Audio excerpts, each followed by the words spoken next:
மீன ராசி. கடைசி ராசி மீனம். ராசிநாதன் குரு. குரு தான் பெயர்ச்சி அடைகிறார். மீனத்தை பொறுத்த வரைக்கும் கேந்திர குரு கேந்திர ஸ்தானத்தில் வந்திருக்காரு உங்களுக்கு 4th ஹவுஸில். ஸோ மீனம் ராசிநாதன் மீனத்துக்கு 10th ஹவுஸ் லார்ட் ஆஃப் குரு தான் 10 கூடியவன். 4ஆம் இடத்துல பொசிஷன் எடுக்கிறார். 4ஆம் இடங்கிறது பொதுவாக குருவுக்கு ஒரு ஸ்தான பலமான இடமா, சுமாரான இடம். பேலன்ஸ் பண்ணுற இடம். 4th ஹவுஸ் அப்படிங்கிறது ஒரு பேலன்ஸ். ஒரு விஷயம் அப்படி இப்படி ஷேக் ஆகிட்டே இருக்கு.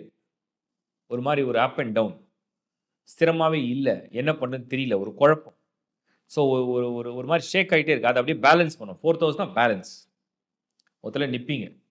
ஸ்திரமாக நின்று ஒரு முடிவு எடுப்பீங்க. அதுதான் அந்த 4ஆம் இடம். அப்போ ஸ்தான பலம் அப்படிங்கிறது உங்களை ஒரு அமைதியாக்கும் போது, அதோட பார்வையுடைய அட்வான்டேஜை நீங்கள் எடுத்துக்கலாம். ஏன்னா ஜென்ம சனி உங்களுக்கு. மீனத்துக்கு ஜென்ம சனி. அப்போ அட்வான்டேஜாக நமக்கு எது வரணும்னா குரு தான் வரணும். சனிக்கும் 4th ஹவுஸில் குரு வந்துடும்.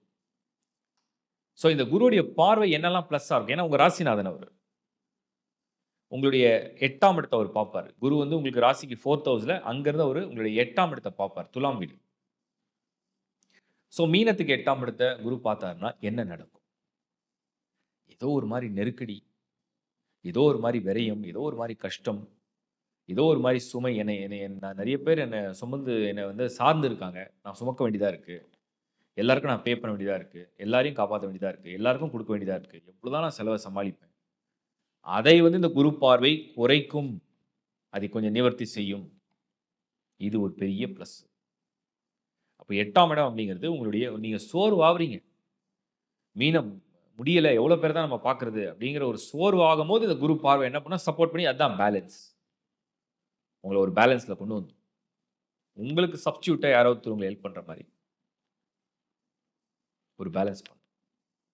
அடுத்து அந்த குரு பார்வை உங்களுக்கு 10th ஹவுஸில் விழுந்துடும். உங்களுடைய 10ஆம் இடம், உங்களுடைய வேலை, உங்களுடைய வாய்ப்பு, உங்களுடைய முயற்சி, உங்களுடைய அடையாளம், அந்த இடத்துல ஒரு பார்வை பதிஞ்சதுன்னா அதில் ஏதாவது மாற்றத்தை எதிர்பார்த்து காத்துன்னு இருக்கீங்க. ரொம்ப நாளாக வெயிட் பண்ணுறேன். இப்போ சேஞ்ச் ஆகும், அப்போ சேஞ்ச் ஆகும், இப்போ கிடைக்கும், அப்போ கிடைக்கும், சான்ஸ் வரும், அந்த மாதிரி ரொம்ப நாளாக ட்ரை பண்ணிகிட்டே இருக்கிறேன். அதுக்கு எப்பயாவது ஒரு ஒரு வழி வராதா? இந்த குரு பார்வை அதை ஆக்டிவேட் பண்ணும்.